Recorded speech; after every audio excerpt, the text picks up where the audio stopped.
bugün sizlere 3 tane babon sakızla yaptım. İsmi Big Babon arkadaşlar. Yaptım. Üstüne kolonya döktüm. Slime'ı göstereceğim. Şurada. İçinde hala kolonya. Evet arkadaşlar. Çok güzel bir kıvam. Gerçekten. Ömürcüğüm bu susar mısın? Bak anne. Sayma pişiyor. Sonra bak. Bana arkadaşlar sesi geliyor. Size geliyor mu bilmiyorum.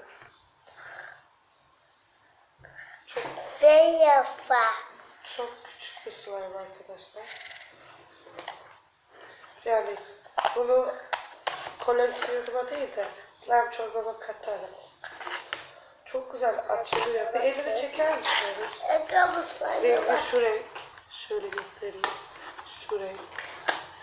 Çok güzel açılıyor.